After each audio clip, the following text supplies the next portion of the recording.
तो ये जो पर्टिकुलर आर्टिकल है ये यहाँ पर सोशल मीडिया से रिलेटेड है यहाँ पर। और ये इतनी बड़ी बात हो गई कि जो रियलिटी में आज की डेट में हमारे देश के अंदर में जो सोशल मीडिया इन्फ्लुएंसर हैं उनको एक दायरे में रहकर काम करना पड़ेगा। ये सुप्रीम कोर्ट के द्वारा डायरेक्ट सेंट्रल गवर्नमेंट को यहाँ पर बोला। तो सुप्रीम कोर्ट ने यहाँ पर बड़ी इंटरेस्टिंग बात बोली जो कि मुझे पर्सनली यहाँ पर अच्छा लगा कि उन्होंने ये बोला कि भाई तुम्हारा फ्रीडम ऑफ स्पीच जो है ना वो अपनी जगह सही है, पर लेकिन तुम्हारा फ्रीडम ऑफ स्पीच जो है वो फंडामेंटल राइट भी है। तो ये हम लोग होने नहीं देंगे, ये सुप्रीम कोर्ट के जज ने बोला। और इसी के चलते यहाँ पर पर्सन विद डिसेबिलिटी के बारे में जो भी आप लोगों ने यहाँ पर बातें बोली है, साफ साफ ये बोल दिया कि पब्लिकली आकर तुमको अपोलॉजी यहाँ पर एक तरीके से माफी मांगनी पड़ेगी, अपोलॉजी करनी पड़ेगी यहाँ पर कि क्यों आप लोगों ने ऐसे शब्द बोले। तो ये जो पर्टिकुलर आर्टिकल है ये यहाँ पर सोशल मीडिया से रिलेटेड है यहाँ पर। और ये इतनी बड़ी बात हो गई कि जो रियलिटी में आज की डेट में हमारे देश के अंदर में जो सोशल मीडिया इन्फ्लुएंसर हैं उनको एक दायरे में रहकर काम करना पड़ेगा। ये सुप्रीम कोर्ट के द्वारा डायरेक्ट सेंट्रल गवर्नमेंट को यहाँ पर बोला कि सोशल मीडिया का जो कंडक्ट है, यानी कि जिस तरीके से तुम्हारी ये सोशल मीडिया काम करती है, वहां पर आकर कोई भी इंसान कुछ भी बोल के चला जाता है। अभी यहाँ पर हमारे देश के अंदर में एक प्रोग्राम चलता था जिसको इंडिया गोट लेटेंट बोलते थे। उस प्रोग्राम के अंदर में कई सारे ऐसे कमेंट इतने इनसेंसिटिव किए गए जो कि आप लोगों ने देखा काफी ज्यादा फेमस हुए। रणवीर अलाहाबादिया, इनका जो केस था उसने तो इतनी बड़ी कंट्रोवर्सी इरेप्ट कर दी पूरे देश के अंदर में कि अलग ही लेवल पर कहानी पहुंच गई। तो ये तो एक अलग मुद्दा था यहाँ पर फिलहाल के टाइम पर एक नई बात और निकल कर आई। कई सारे बच्चे ऐसे हैं जिनको कुछ ऐसी बीमारी है कि उसको हम लोग रेयर डिजीज की कैटेगरी में डालते हैं, और ये टॉपिक भी हम लोग पढ़ते हैं कि भाई साहब ऐसी बीमारी जिसके इलाज के लिए भी लगभग 15-15 16-16 करोड़ रुपए के इंजेक्शन लगते हैं। यहाँ पर साउथ इंडिया में तो एक मूवी भी बनी हुई है इसके ऊपर में, मैंने आप लोगों को बताया भी था उस टाइम पर, अब मुझे एग्जैक्टली मूवी का नाम याद नहीं आ रहा। तो वहां पर दिखाया गया कि किस तरीके से यहाँ पर बच्चे मर जाते हैं पर लेकिन उनको दवाइयां नहीं मिल पाती है। तो उनकी उस बीमारी का यहाँ पर एक तरीके से यहाँ पर उस बीमारी को लेकर जो इंजेक्शन वगैरह थे, दवाइयां थी, उसका मजाक उड़ाया गया यहाँ पर इनके द्वारा।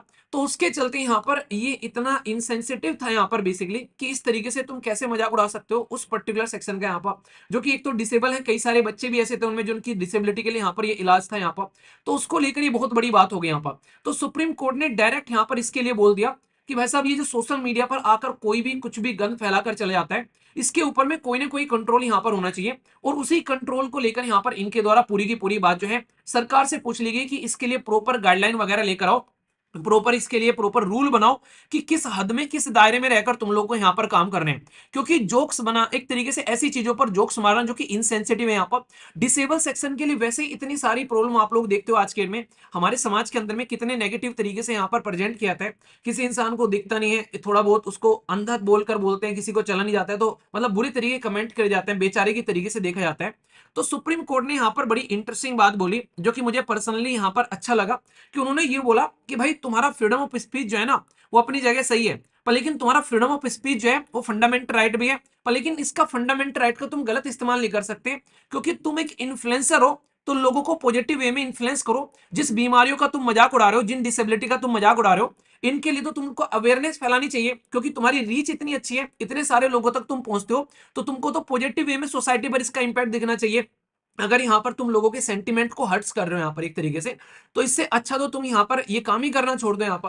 क्योंकि जो प्लेटफॉर्म तुमको मिला है, जो जनता का प्यार तुमको मिला है, उसका पॉजिटिव इंपैक्ट डालो ना सोसाइटी के अंदर में। जो भी कुरीतियां हैं कम से कम उनके बारे में बात करो ताकि यहाँ पर उसको कम किया जा सके यहाँ पर। तो ये यहाँ पर गलत इस्तेमाल किया जा रहा है अपनी शक्तियों का। तो यहाँ पर the great power comes with great responsibility, इसके ऊपर में एथिक्स में क्वेश्चन पूछे जाते हैं बाकायदा ये सेंटेंस देकर यहाँ पर। तो आप लोग समझ सकते हैं कि जब तुमको इतनी पावर मिल गई है, इतना इन्फ्लुएंस तुम लोगों को कर पा रहे हो, तो उसका पॉजिटिव इंपैक्ट होना चाहिए सोसाइटी के ऊपर में यहाँ पर। तो ये सही तरीका यहाँ पर नहीं है। हर एक इंसान अपनी लाइफ को एंजॉय कर सकता है। किसी इंसान की पर्टिकुलर कई बार प्राइवेसी का मजाक उड़ा देते हैं, तो वहां पर फंडामेंटल राइट का हनन कर देते हो आप लोग। Article 21 right to privacy fundamental right बनाया गया। अच्छा, कौन से सुप्रीम कोर्ट के जजमेंट के द्वारा right to privacy fundamental right बनाया गया और कौन से ईयर में बनाया गया, ये आप लोग को बताना है।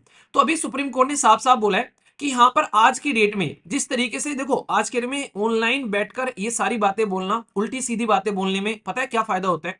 ये फायदा होता है कि इसकी रीच बड़ी बढ़ जाती है और जैसे ही लोगों को सुनना ही पसंद होता है, क्योंकि नॉर्मल बातें लोग थोड़ा ना सुनेंगे। इसलिए एजुकेशनल वीडियो आप लोगों ने नॉर्मली ज्यादा चलती हुई नहीं देखी, पर लेकिन ऐसी वीडियो जो है वो वायरल होती हुई नजर आती है जबरदस्त तरीके से यहाँ पर। तो यहाँ पर एक तरीके से कमर्शलाइज किया जाता है इस तरीके की बातें बोलना यहाँ पर। और इससे यहाँ पर अगर आप लोग यहाँ पर कमर्शलाइजेशन कर रहे हैं, यहाँ पर अपना पैसा कमा रहे हैं फ्रीडम ऑफ स्पीच के नाम पर और लोगों के सेंटीमेंट को भी हट कर रहे हैं, तो ये हम लोग होने नहीं देंगे, ये सुप्रीम कोर्ट के जज ने बोला। और इसी के चलते यहाँ पर पर्सन विद डिसेबिलिटी के बारे में जो भी आप लोगों ने यहाँ पर बातें बोली है, साफ साफ ये बोल दिया कि पब्लिकली आकर तुमको अपोलॉजी यहाँ पर एक तरीके से माफी मांगनी पड़ेगी, अपोलॉजी करनी पड़ेगी यहाँ पर कि क्यों आप लोगों ने ऐसे शब्द बोले, और बाकायदा ये सोशल मीडिया पर अपलोड होना चाहिए।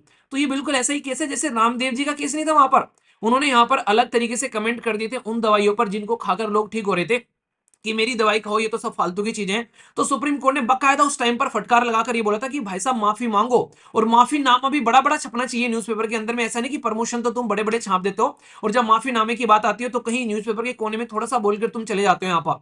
तो ये सही तरीका नहीं है अपने सिस्टम का सही इस्तेमाल करना।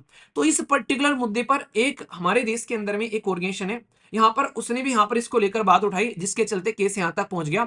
तो डिजिटल ब्रॉडकास्टर और डिजिटल एसोसिएशन यहाँ पर ये यहाँ पर सुप्रीम कोर्ट की डायरेक्शन के बेस पर ये कह रही है कि हाँ हम लोग अब इसको लेकर रूल फ्रेम करेंगे ताकि इसको रोका जा सके। और यहाँ पर बोला भी गया, समय रैना को भी बोला गया साफ साफ कि जो तुम ये इनसेंसिटिव जो इस तरीके के जोक मारते हो यहाँ पर डिसेबिलिटी के ऊपर में, ये आगे से नहीं दिखने चाहिए। और साथ ही साथ में जो वल्गैरिटी वाली बात की जाती है जो यहाँ पर इस इंसान ने की थी यहाँ पर, वो भी नेक्स्ट लेवल की थी। यहाँ पर पेरेंट्स की सेक्सुअल ओरिएंटेशन के बारे में बात की गई थी यहाँ पर। तो साफ साफ बोला गया कि अगर समाज का कोई वनरेबल ग्रुप है, मान लीजिए कोई भी यहाँ पर बच्चा है, कोई यहाँ पर डिसेबल है, कोई यहाँ पर वुमेन है, कोई सीनियर सिटीजन है यहाँ पर, या फिर कोई माइनॉरिटी है, कोई ट्रांसजेंडर कम्युनिटी का इंसान है यहाँ पर, अगर तुम उनके खिलाफ इनसेंसिटिव कमेंट करोगे, उनके खिलाफ तुम मजाक उड़ाओगे, तो हम भूल जाएंगे कि तुम्हारा freedom of speech and expression भी है यहाँ पर। हम उसको साइड में रखकर तुमको फिर यहाँ पर प्रॉपर इलाज करेंगे यहाँ पर। तो फ्रीडम ऑफ स्पीच जो है तुम्हारा कॉन्स्टिट्यूशनल राइट है, तुमको संविधान ने ये अधिकार दिया है, मानते हैं, पर लेकिन उसको रेस्पॉन्सिबिलिटी में यूज करना भी तुमको संविधान ने बताया। आर्टिकल 19 के सेकंड में, आर्टिकल 19 के फर्स्ट में यह है कि तुम्हारा ठीक है कि आजादी है तुम्हारी, पर सेकंड में यह भी बताया गया कि रिस्ट्रिक्शन भी लगा सकती है अगर किसी दूसरे के सेंटिमेंट को तुम हर्ट करोगे यहाँ पर। तो ये कोर्ट ने साफ साफ कहा कि इस तरीके का तुम्हारा ये रवैया हम लोग एक्सेप्ट नहीं करेंगे, और इसको फ्रीडम ऑफ स्पीच का ये भी नहीं बोलेंगे हम तुम्हारा फ्रीडम ऑफ स्पीच कर्टेल कर रहे हैं, रोक रहे हैं यहाँ पर। ये तो सेंसिटिविटी को आप लोग टच कर रहे हो समाज के अंदर में, वो भी गलत तरीके से यहाँ पर। तो हमारा जो नेचर है फ्रीडम ऑफ स्पीच का, वो हार्मनी बनाए रखने का है आर्टिकल 19 के अंदर में जो आता है, ना कि हार्मनी बिगाड़ने का है यहाँ पर। तो अपने स्पीच को मोनेटाइज कर उससे पैसे कमाकर और एक तरीके से अनरीजनेबल तरीके से हेट स्पीच सोसाइटी में फैलाकर यहाँ पर ये इंसान की डिग्निटी का भी हनन हो रहा है। तो आर्टिकल 21 का भी हनन हो रहा है यहाँ पर, अगर रियलिटी में आप लोग इसको देखोगे यहाँ पर। तो अपना कमर्शियल एरिया अपने एक तरीके से फ्रीडम ऑफ स्पीच के नीचे उसको रखकर तुम यहाँ पर ऐसे हरकतें नहीं कर सकते। और सोशल मीडिया पर आज के बाद में इस तरीके के इनसेंसिटिव कमेंट नहीं चाहिए। यहाँ पर रेस्पॉन्सिबिलिटी लो कि तुम्हारा कंटेंट जो है वो हार्मफुल कंटेंट है सोसाइटी के लिए, जो कि सोसाइटी के हार्मनी बिगाड़ता हुआ यहाँ पर नजर आ रहा है। तो ये सारे मुद्दे यहाँ पर सुप्रीम कोर्ट के द्वारा उठाए गए। तो आगे से अगर कुछ भी सोशल मीडिया पर आप लोग लिख रहे हैं, कुछ शेयर कर रहे हैं यहाँ पर, तो ये चीज लिखने से पहले, शेयर करने से पहले देख लेना कि आप लोग उसको सही तरीके से शेयर कर रहे हो, लिख रहे हो, या फिर उससे किसी इंसान को हर्ट पहुंच रहा है। क्योंकि आप लोग एक फेसबुक या फिर इंस्टाग्राम या टेलीग्राम, ट्विटर, व्हाट्सएप पर कहीं अगर आप लोग के स्टेटस अगर किसी को हर्ट कर रहे हैं और किसी ने स्क्रीनशॉट लेकर यहाँ पर केस कर दिया, तो फिर आप लोग यहाँ पर इसके चक्कर में फंसते हुए नजर आओगे। तो ये पर्सनल लेवल पर आप लोग को अपने लिए भी याद रखना है, और इसी को यहाँ पर आप लोग को अपने परिवार, यार दोस्त, रिश्तेदार को भी बताना है कि अब खुद सुप्रीम कोर्ट ने बोल दिया यूनियन गवर्नमेंट को कि पूरे रूल चाहिए इसके लिए कि सोशल मीडिया को किस तरीके से कंडक्ट करना चाहिए। यहाँ पर एक दायरे के बाहर नहीं जाना चाहिए कि ताकि सोसाइटी में हार्मनी को बिगाड़ दे, यानी कि जिससे मिलजुल कर समाज रहना चाहिए उसको यहाँ पर खराब कर दे। तो ये पूरा के पूरे आर्टिकल आप लोगों को देखने को मिलेंगे, इस पे एडिटोरियल भी आएंगे, तो मैं डिटेल में आप लोगों से बात करूंगा। एटलीस्ट इतना आप लोग यहाँ पर ध्यान रखिएगा, इंपॉर्टेंट है ये, क्योंकि सोशल मीडिया आज की डेट में एक दायरे में रहकर काम करना चाहिए। और सोशल मीडिया के ऊपर में आप लोगों ने मेंस के अंदर में क्वेश्चन भी देखा था जो मैंने आप लोगों से डिस्कस किया था कि सोशल मीडिया जो है वो बहुत ही अच्छा टूल है आज की डेट में, जो कि लार्ज स्केल पर सोसाइटी को एक तरीके से कनेक्ट कर देता है सिस्टम के साथ में, या अपनी आवाज कहीं से कहीं पहुंचा देता है। तो मेंस में बाकायदा क्वेश्चन पूछा जा चुका है सोशल मीडिया के ऊपर में, भर भर कर आर्टिकल आते हैं, फिर कहते हैं कि क्वेश्चन कहां से आंसर दें। अच्छा, अभी बच्चों से जो पेपर देकर आ रहे हैं, बात हो रही थी, तो बड़े अच्छा फीडबैक आया निकल कर, करेगी सर ये अब पता चला मतलब कि एनालिसिस का कितना फायदा होता है, मतलब कितने सारे क्वेश्चन सारे के सारे पेपर में देखने को मिल रहे हैं, हमको समझ में आ रहे हैं। नॉर्मली पहले वो समझ में भी नहीं आते थे जब हम लोग उनको देखते थे। तो आप लोग समझोगे यहाँ पर इंपॉर्टेंस क्या होती है एनालिसिस की। यहाँ पर आप लोग मैगजीन पढ़कर प्रीलिम्स क्लियर कर लेते हो, पर लेकिन अगर रियलिटी में मेंस की आप लोगों को तैयारी करनी है, यूपीएससी, स्टेट पीसीएस या फिर कहीं आंसर राइटिंग के लिए, तो आप लोग को यहाँ पर ये मुद्दा समझकर चलना पड़ेगा। ये पॉइंट आप लोग यहाँ पर समझ सकते हैं। तो आशा करता हूं कि आप लोगों के माइंड में इसको लेकर क्लैरिटी आ गई होगी, कोई भी डाउट आप लोगों के मन में इसको लेकर नहीं होगा। तो सोशल मीडिया के वहां पर उसमें पूछा गया था कि क्या क्या फायदे हैं और क्या क्या नुकसान है।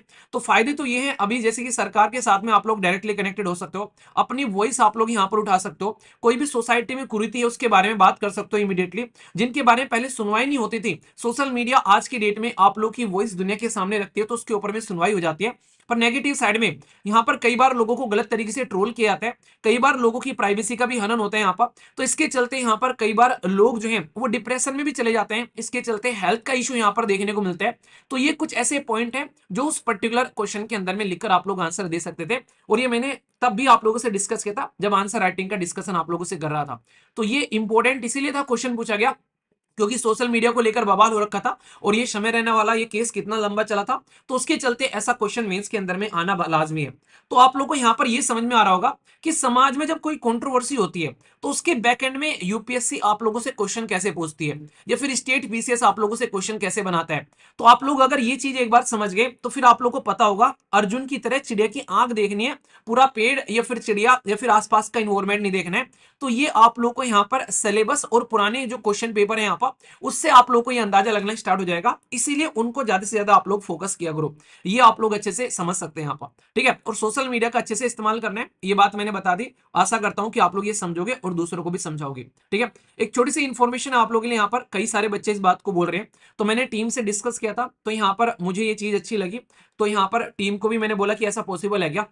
तो अभी यहाँ पर जो आप लोग की यूपीएससी की जो टेस्ट सीरीज है, जो कि ऑल इन वाली टेस्ट सीरीज है, जिसके अंदर में आप लोग को 2000 बेसिकली जो लास्ट वाला जो आप लोग का पेपर होता है उसके भी सारे वो मिल जाएंगे, 2025 वाली सारी टेस्ट सीरीज मिल जाएंगी, 2026 वाली सारी टेस्ट सीरीज मिल जाएंगी। उसमें आप लोगों को सारे एनसीईआरटी के टेस्ट भी हैं, सब्जेक्ट वाइज टेस्ट भी हैं, सब कुछ है उसके अंदर में। तो एक बच्चे ने बोला कि सर हम लोगों ने जिसने यूपीएससी की टेस्ट सीरीज खरीद रखी है उसमें ईपीएफओ की टेस्ट सीरीज भी ऐड कर देना। तो यहाँ पर उसके अंदर में ईपीएफओ की टेस्ट सीरीज ऐड करने जा रहे हैं।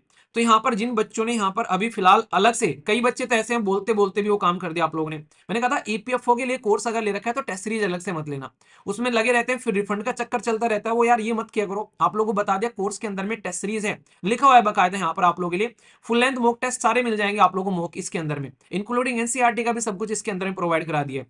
तो यहाँ पर अभी जो यूपीएससी वाली टेस्ट सीरीज है, जिस किसी ने यूपीएससी की क्लासेस या फिर यूपीएससी की टेस्ट सीरीज ले रखी है, ऑल इन वन वाली टेस्ट सीरीज यहाँ पर, उसके अंदर में ईपीएफओ वाली टेस्ट सीरीज भी डाल दी जाएगी यहाँ पर। तो ये मैं अपडेट कर दूंगा प्रॉपर वे में, तो यहाँ पर टीम को बोल दिया है, तो आप लोग उसको लेकर आप लोग अपना ध्यान रख सकते हैं, ठीक है। तो यहाँ पर जिस किसी ने भी यहाँ पर वो ले रखा तो अलग से मत खरीदना, यूपीएससी की टेस्ट सीरीज ले रखे तो ईपीएफओ वाली आप लोग अलग से मत खरीदना। दूसरी इंपॉर्टेंट बात यहाँ पर एक आईबी वाली टेस्ट को लेकर बात बता दूं, क्योंकि यहाँ पर ये जो कोर्स लॉन्च किया गया था इसमें टेस्ट सीरीज के बारे में बात नहीं की गई थी। इसके पीछे रीजन क्या है, क्योंकि यहाँ पर नॉर्मली जब आप लोग बात करते हैं जो आईबी का पेपर हो गया तो इसमें कॉम्प्रीहेंशन का कुछ इस तरीके से ऐसे वाला पोर्शन भी आता है, तो उसको चेक करने की फैसिलिटी नहीं होती यहाँ पर, तो इसलिए इसके अंदर में टेस्ट सीरीज नहीं डाली गई थी। पर लेकिन यहाँ पर टीम से बात कर मैंने बोला कि कम से कम मॉक टेस्ट अपडेट कर दो इसके अंदर में, तो इसके अंदर में आप लोग को लगभग मिनिमम 10 मॉक टेस्ट तो प्रोवाइड कराए जाएंगे, जो कि ऑब्जेक्टिव टाइप के होंगे यहाँ पर, तो वो आप लोग को प्रोवाइड कराए जा रहे हैं, जबकि क्लास का पार्ट नहीं थे यहाँ पर स्टार्टिंग में। तो अभी यहाँ पर कुछ बच्चों ने बोला तो यहाँ पर वो ऐड आप लोगों के लिए करवाए जाएंगे, तो उससे आप लोग की प्रैक्टिस हो जाएगी। बाकी आंसर राइटिंग के लिए और वो जो आप लोग का ऐसे वाला पोर्शन है उसकी प्रैक्टिस आप लोग घर पर अपनी पेन कॉपी को लेकर कर लेना उस पर, लेकिन ये आप लोग को पूरा प्रोवाइड कराया जाएगा। मिनिमम 10 रहेंगे, मैक्सिमम कितने होंगे इसका कोई आइडिया नहीं है, वो टाइम के ऊपर डिपेंड करेगा, क्योंकि अभी एग्जाम की डेट नहीं आई है इसकी, ठीक है। तो इसमें भी कोई मिनिमम का नहीं है, यहाँ पर पता चलेगा अभी एग्जाम की डेट आएगी तो उसी के हिसाब से टेस्ट सीरीज आती रहेंगी, पर वीक के हिसाब से तो आती रहेंगी मिनिमम। समझ में आ रहा है।